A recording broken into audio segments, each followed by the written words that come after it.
तलाल, अगर क्वेश्चन सुन लिया है तो प्लीज रिस्पॉन्ड कर दें इस पे। जी बिल्कुल नीलम, हमने थोड़े दिनों पहले जब आपके शो में आपने मुझे इनवाइट किया था, तब मैंने यही बात की थी कि इंडिया की इस वक्त पूरी पूरी कोशिश है कि पाकिस्तान को एक एक डॉलर या एक एक रुपए से या किसी भी तरह से पाकिस्तान को महरूम रखा जाए। और यही वजह है कि वो क्रिकेट खेलने से पाकिस्तान से इनकार कर रहे हैं। एशिया कप में अब पाकिस्तान के साथ नहीं खेलना चाहते। पीएसएल के पाकिस्तानी खिलाड़ी यहाँ पे इंटरनेशनल खिलाड़ी ना आ सकें, इसलिए वो ऊंचे कंडे अपना रहे हैं। और यही वजह है कि उन्होंने आज बेसबॉल में तो पाकिस्तान के खिलाफ मैच खेल लिया और वहां पे पाकिस्तान ने उनको धूल भी चटाई। पाकिस्तान ने 14 के मुकाबले में सिर्फ 1 पॉइंट दिया इंडिया को और बुरे तरीके से इंडिया को हराया। तो मेरे ख्याल से ये भी अच्छा पैगाम मिल गया होगा नरेंद्र मोदी को कि आप जिस भी मैदान में चाहेंगे हम आपकी तबीयत साफ कर देंगे। और यही वजह है कि शायद वो एशिया कप से भी भागना चाह रहे हैं। लेकिन उनको आज एक और मुंह की खानी पड़ी जब बांग्लादेश टीम जो है उनको वो मना कर रहे थे कि आप पाकिस्तान ना खेलने जाएं सीरीज। लेकिन आज बांग्लादेश क्रिकेट बोर्ड ने कंफर्म कर दिया कि वो पाकिस्तान सीरीज खेलने आएंगे। और दूसरी तरफ अगर हम बात करें कि वो पीएसएल में भी उन्होंने इंटरनेशनल खिलाड़ियों को बहुत रोका कि आप पाकिस्तान ना जाएं। क्यों? क्योंकि उनके जो अपना जो उन्होंने गड्ढा खोदा था पाकिस्तान के लिए, उसमें वो खुद गिर गए। और जो आपको हमने लास्ट टाइम भी बात की थी कि इन्होंने रावलपिंडी स्टेडियम के करीब इन्होंने जो एक ड्रोन गिराया था, उसके बाद इनको जब अपने धर्मशाला की फिक्र पड़ गई थी कि धर्मशाला में पाकिस्तान ना अटैक कर दे, तो उस पर मिचेल स्टार्क की वाइफ ने बताया कि वहां पे एक भगदड़ मच गई थी धर्मशाला के स्टेडियम में। बेशक वो बॉलीवुड एक्ट्रेस प्रीति जिंटा हो या तमाम इंटरनेशनल खिलाड़ी हो, सब डर के भाग रहे थे। वो उन्होंने बताया कि फैफ डू प्लेसिस बेचारे के पैरों में चप्पल भी नहीं थी और वो डर के मारे भाग रहा था। और उन्होंने बहुत से खिलाड़ियों ने कहा कि आज के बाद हम कभी इंडिया नहीं आएंगे। और इन्होंने प्रोपेगेंडा क्या किया कि इन्होंने कहा कि जो इंटरनेशनल खिलाड़ी हैं वो पाकिस्तान में बड़ा घबराए थे और डर रहे थे। हमने अपने इंटरनेशनल खिलाड़ियों को पीएफ के जहाज में सिक्योरिटी के साथ उनको महफूज मुकाम पर पहुंचाया। और अब जब पीएसएल हो रहे हैं तो वो सारे पाकिस्तान खेलने वापस आ चुके हैं। और डेविड वार्नर भी आए हैं जो कि एक ऑस्ट्रेलियन लेजेंड है।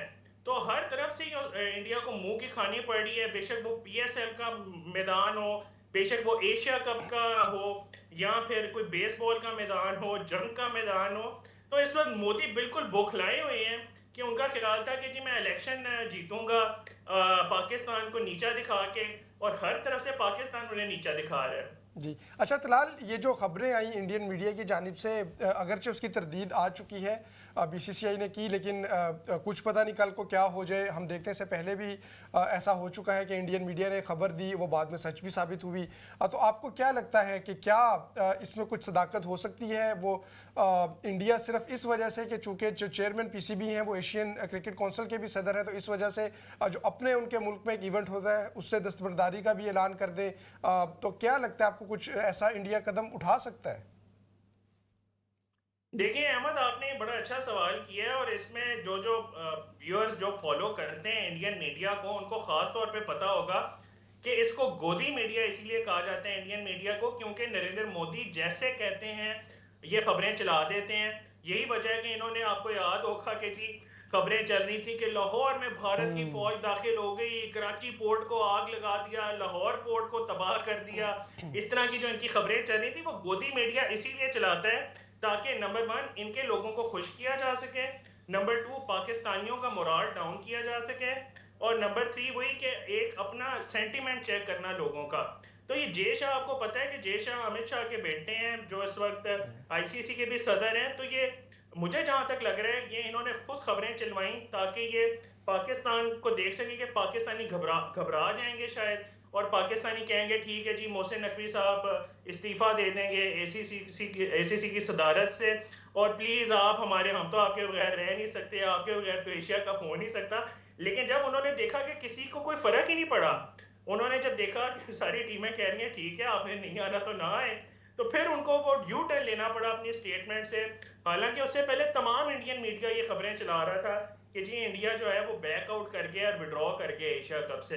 लेकिन जब उन्होंने देखा कि भाई ये जो हमारा हमने काम किया ये तो फेल हो गया है, राफेल की तरह उनका वो एशिया कप वाला भी फेल हो गया, तो फिर उन्होंने कहा कि नहीं भाई अब हम यू टर्न ले रहे हैं। तो हमने तो ऐसी कोई स्टेटमेंट जारी नहीं की। तो इंडियन वैसे क्रिकेट बोर्ड तलाल हो या मैं इंडियन चाहूंगी गवर्नमेंट हो, कि ये जो कॉन्फ्लिक्ट ऑफ इंटरेस्ट वाली बात है, हमने पिछले दिनों ये भी देखा है, अहमद आपने भी देखा होगा कि जय शाह ने भी एक सोशल मीडिया पोस्ट की थी जिसको बाद में डिलीट किया गया, फिर उनको भी क्रिटिसिज्म का सामना करना पड़ा। बिल्कुल। इसके अलावा हमने अगर मोहसिन नकवी के पास भी एक ओहदा है, मिनिस्टर हैं पाकिस्तान में, तो अगर कॉन्फ्लिक्ट ऑफ इंटरेस्ट का मसला, क्योंकि वो कह रहे कि जब तक मोहसिन नकवी पीसीबी के चेयरमैन हैं कोई क्रिकेट नहीं होगी। आज ही मैंने उनके मीडिया चैनल पे बिल्कुल यही टोन, कोई क्रिकेट नहीं होगी जब तक मोहसिन नकवी हैं। तो फिर जय शाह जब तक हैं, फिर हम भी कह सकते हैं कि जब तक जय शाह आईसीसी के चेयरमैन हैं तो कोई क्रिकेट नहीं होगी इंडिया के साथ, और उनको होना ही नहीं चाहिए। तो फिर कॉन्फ्लिक्ट ऑफ इंटरेस्ट का मसला तो दोनों सीटों पे आ रहा है। बिल्कुल नीला, आप ठीक कह रही हैं। अब देखिए ना कि इतना ज्यादा कॉन्फ्लिक्ट ऑफ इंटरेस्ट है कि इनके जो जय शाह हैं उनकी नंबर 1 उनकी कोई एबिलिटी नहीं है। उनका मतलब कैरियर में उन्होंने क्या ऐसा कोई कारनामा किया है कि उनको बीसीसीआई का और आईसीसी का सदर बनाया जाए, सारी दुनिया को पता है। और इसमें बहुत से लोग क्रिटिसाइज इंडिया से भी करते हैं कि एक नाअहल बंदा, एक बार इनको शौक आया था कि मैं जी इंडियन क्रिकेट टीम जो वर्ल्ड कप के लिए वो अनाउंस मैं करूंगा, मतलब चीफ सिलेक्टर अनाउंस नहीं करेंगे, मैं अनाउंस करूंगा। और ये जब टेलीप्रॉम्प्टर से देख के इनसे पढ़ा नहीं जा रहा था, ना इनसे कोई खिलाड़ियों के नाम ठीक तरीके से पढ़े जा रहे थे, तो उस पे इन पे जितना क्रिटिसिज्म हुआ था। और विराट कोहली के साथ इनके जो है काफी मसला हो गया था, क्योंकि विराट कोहली इनकी उस तरह से नहीं सुनते थे बातें। श्रेयस अय्यर हैं, उन्होंने हाथ मिलाने से एक बार थोड़ा इनकार कर दिया, उनके खिलाफ ये पड़ गए। किसी खिलाड़ी को सेंट्रल कॉन्ट्रैक्ट देने से इनकार कर देते हैं। तो ये ना सिर्फ ये वर्ल्ड क्रिकेट का नुकसान कर रहे हैं, बल्कि इंडियन क्रिकेट का भी बहुत सा नुकसान कर रहे हैं। और ये आप देखिएगा आने वाले वक्त में इंडियन क्रिकेट के लिए कितना नुकसानदेह होगा। आपने ये देख ही लिया आईपीएल में कि जिस तरह से इंटरनेशनल खिलाड़ियों ने आने से इनकार कर दिया, इनकी जो हठधर्मी थी और जिस तरह से ये लोग करने की कोशिश कर रहे थे। तो जहां तक मुझे नजर आ रहा है, आज से 3-4 साल के बाद अगर ये जय शाह इंडियन क्रिकेट के इसी तरह सदर रहे और आईसीसी में इन्होंने हठधर्मी दिखाने की कोशिश की, तो ये वर्ल्ड क्रिकेट को तो खराब करेंगे, जो इंडियन क्रिकेट की एक वो चौधराहट बनी हुई है वो भी खत्म हो जाएगी। जी अच्छा तलाल, एक और जानिब आपकी तवज्जो मैं मबजूल करवाना चाहता हूँ और आपसे मैं ये चाहूँगा कि आप उसके ऊपर भी कमेंट करें। एक ये बात की जाती है, उसमें बहुत हद तक ठीक है सदाकत है भी, कि जो इंडियन क्रिकेट बहुत बड़ी है, जो रेवेन्यू जनरेट होता है इसमें तो कोई शक नहीं, वो इंडियन क्रिकेट जो आईसीसी के लिए भी रेवेन्यू जनरेट कर रहा होता है। क्या ये मुमकिन है इन तमाम चीज़ों के बावजूद भी, चूँकि एसीसी के जो चेयरमैन हैं वो मोहसिन नकवी साहब है, और अगर एशियन क्रिकेट काउंसिल जो है वो ये ऐलान कर दे कि भाई इंडिया नहीं खेलना चाहता, इंडिया दस्तबरदार होना चाहता है, हम कहीं और शिफ्ट कर देंगे, हम टूर्नामेंट जो है वो होगा और दीगर टीमें भी जो हैं वो अगर आने पे तैयार हों, उसको जो भी वेन्यू हो, तो क्या प्रैक्टिकली ये चीज़ भी मुमकिन है? देखिए, इनको जिस चीज पे बहुत घमंड है वो यही है कि जो स्पॉन्सर सबसे ज्यादा है वो इंडिया से आते हैं। लेकिन स्पॉन्सर सिर्फ इंडियन खिलाड़ियों को देखने के लिए तो नहीं पैसा लगा रहे। Sponsors obviously India versus Pakistan जो मैच है वो क्यों, उसकी सबसे ज्यादा व्यूअरशिप क्यों है? आपके ख्याल में अगर इंडिया का ऑस्ट्रेलिया से मैच होगा, इंडिया का न्यूजीलैंड से मैच होगा, या इंडिया की आपस में दो टीमें अगर खेलना शुरू हो जाएंगी, तो क्या उसकी उतनी व्यूअरशिप आएगी जितनी इंडिया पाकिस्तान की आएगी? तो इंडियन भी इंडिया पाकिस्तान मैच देखना चाहते हैं, स्पॉन्सर्स भी इंडिया पाकिस्तान मैच देखना चाहते हैं। और जो बहुत सी डील साइन हुई थी ब्रॉडकास्टर्स की, उसमें उन्होंने आईसीसी से ये अश्योरेंस मांगी थी कि आपने 2030 या 2031 तक हर वर्ल्ड कप में इंडिया और पाकिस्तान का आपस में मैच जरूर रखना है। और यही वजह है कि अब इनको यू टर्न लेना पड़ा है, क्योंकि जब इन्होंने विड्रॉ किया तो बहुत से स्पॉन्सर्स ने भी इनको बोला होगा कि भाई हमने जो आपको इतने पैसे दिए थे और स्पॉन्सरशिप डील साइन की थी वो तो इंडिया वर्सेस पाकिस्तान मैच के लिए की थी। तो अब आप ये इस तरह के नखरे क्यों कर रहे हैं कि जी हम पाकिस्तान से नहीं खेलेंगे, हम बॉयकॉट कर देंगे, ये कर देंगे? तो अभी ये जो बड़ी बड़ी बातें कर भी रहे हैं ना कि जी पाकिस्तान और इंडिया अलग अलग पूल में होंगे, आगे आप देखिएगा उस बात से भी इन्होंने यू टर्न लेना है, क्योंकि इनको पैसों की जितनी भूख है। देखिए, इनको इलेक्शन जो जीतने का शौक है वो तो अपनी जगह है, लेकिन पैसों के ये जितने लालची हैं, आप देखिएगा कि इन्होंने बाद में फिर पाकिस्तान के आगे तरले करने हैं कि यार हमने जो डील साइन की थी वो तो इंडिया पाकिस्तान मैच की थी, तो अब आज जो है ना टेबल पे बैठो हमारे साथ और हमारे साथ जो है ना मैच खेलो। सही। अच्छा, ये सब कुछ तो हो रहा है, पाकिस्तान में क्रिकेट फैंस इसको किस तरह से देख रहे हैं, और पाकिस्तान के क्रिकेट बोर्ड ने चैंपियंस ट्रॉफी पे भी एक स्टैंड लिया था। तो पाकिस्तान क्रिकेट बोर्ड इस तमाम तर ये जो ड्रामा इंडियन मीडिया की जानिब से किया जाता है, या एक तरह से मैं ये कह सकती हूँ कि ये इंसल्ट है इस गेम की, स्पोर्ट्समैन स्पिरिट की भी इंसल्ट है कि हर 2 महीने बाद 3 महीने बाद पॉलिटिकली कुछ भी हो जाए तो इंडिया में एक नैरेटिव बनना शुरू हो जाता है कि इनकी क्रिकेट टीम से ना खेलो, क्रिकेटर्स को ना आने दो, हमारे क्रिकेटर्स महफूज नहीं है। तो ये इसके लिए पाकिस्तान कुछ स्टैंड लेगा?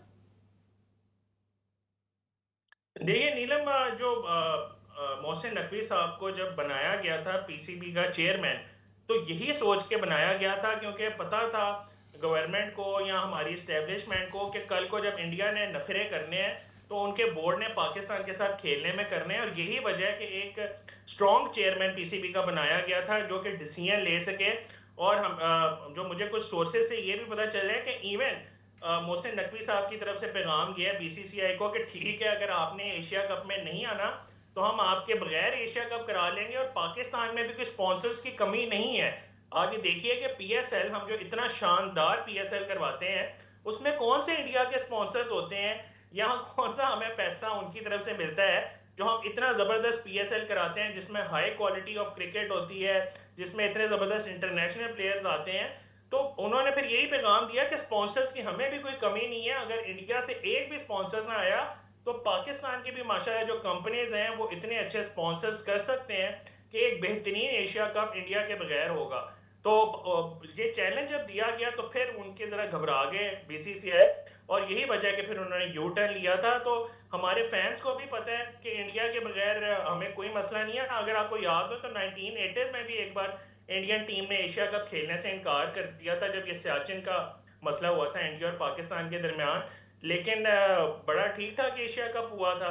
तो इस बार भी अगर इंडियन टीम थोड़े नखरे करेगी तो कोई हमें इशू नहीं होगा। ये मतलब इंडियन टीम नहीं है, ये तो पुप्पो हो गई है कि जब शादी का मौका आया, जब कोई त्यौहार आया, वो उनकी अपनी नाराजगी अलहदा सी निकल आती है कि जी हम नहीं आएंगे, हम नहीं करेंगे, और बाद में फिर आ भी जाते हैं और फिर सबसे आगे आगे भी हो जाते हैं। मतलब इंडियन क्रिकेट टीम में और पुप्पो में कोई फर्क नहीं। इस बार मेरा ख्याल है पुप्पो को मनाने कोई नहीं जाएगा, पुप्पो को खुद ही वापस आना पड़ेगा। अच्छा तलाल, चलेंगे इंडिया के हवाले से जो एशियन टूर्नामेंट होना है उसके हवाले से, हमने एशियन ट्रॉफी के हवाले से तो बात कर ली। पीएसएल जो है वो एक मरतबा फिर जो है वो शुरू हो चुका है। हमने देखा कि ज़बरदस्त अंदाज में वो तकरीब भी हुई, इंटरनेशनल जो प्लेयर्स हैं वो भी वापस आ रहे हैं अब बिल्कुल आखिरी मराहिल में, बल्कि पीएसएल जो है वो दाखिल भी हो चुका है। तो उसके हवाले से बताइएगा, क्या वही गहमा गहमी, और कल हम लोग बात कर रहे थे कि शायद इवेंट के आगाज़ में तो अगरचे 10वां एडिशन था, लेकिन ये बात की जा रही थी कि शायद लोगों का जोशो खरोश उस तरह से नहीं रहा। अब एक ही तरह के चूंकि हम 10 इवेंट्स देख चुके हैं तो शायद इस वजह से लोगों की इन्वॉल्वमेंट नहीं थी, लेकिन ये जो दरमियान में पॉज आया उसके बाद से दोबारा से आगाज़ हुआ तो लोग भी उस तरह से जोशो खरोश से वापस आए हैं पीएसएल में। जी अहमद, अगर आपने पिछले 2-3 मैचेस को फॉलो किया हो, जो ये ब्रेक के बाद, ये एक हफ्ते की जो ब्रेक हुई थी, बनियान और मसूस जो ऑपरेशन हुआ था उसके बाद जो एक हफ्ते बाद मैचेस हुए हैं, उसमें पीसीबी ने जो एक बहुत जबरदस्त काम किया कि उन्होंने तीनों दिन, एक दिन पाकिस्तान आर्मी को ट्रिब्यूट पेश किया, जबरदस्त किस्म के वहां पे परफॉर्मेंसेज हुई, आर्मी चीफ भी तशरीफ लाए जो कि अब फील्ड मार्शल आसिम मुनीर साहब बन चुके हैं। उसके बाद एयरफोर्स के चीफ वो तशरीफ लाए। तो वो जो फैंस हैं वो ऑब्वियसली अपने क्रिकेटिंग हीरोज को तो वहां पे स्टेडियम में देख ही रहे थे, जो अपने उन्होंने ये जो फौजी हीरोज को देखा उससे भी उनकी एक्साइटमेंट डबल हो गई। और हमें बहुत से लोग नजर आए जिन्होंने प्ले कार्ड उठाए हुए थे कि पाकिस्तान 6 इंडिया नील, या फिर राफेल को ताने दिए हुए थे। बड़े बड़े इंटरेस्टिंग लोगों ने अपनी क्रिएटिविटी दिखाई। और सबसे मजे की बात यह है कि फिर वो इंडिया की, बेशक उन्होंने पाकिस्तानी यूट्यूब चैनल्स बैन कर दिए, बेशक पाकिस्तानी उन्होंने बहुत से अकाउंट्स बैन कर दिए, लेकिन किसी ना किसी तरह उन तक जब वो फोटोज और वीडियोस पहुंचती हैं तो उनको जो एक खास किस्म की तकलीफ होती है उसका तो फिर मजा ही अलग है।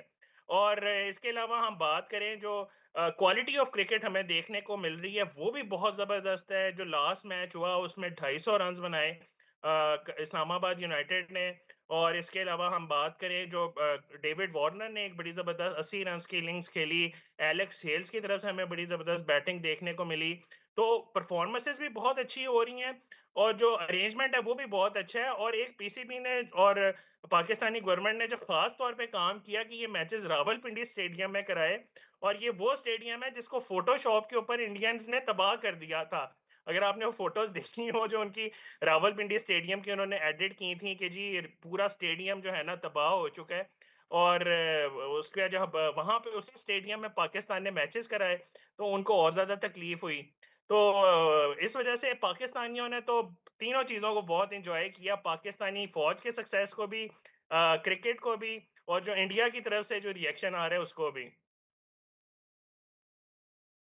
थोड़े से फीके लग रहे थे वो एक बाकायदा फेस्टिवल के तौर पे वापस आ गए। हर चीज से कुछ ना कुछ खैर का पहलू तो निकलता ही है। खैर बहुत शुक्रिया तलाल, आप अब मेरे ख्याल से गर्मी काफी हो चुकी है लाहौर में और एसी ऑन करें और जिंदगी इंजॉय करें।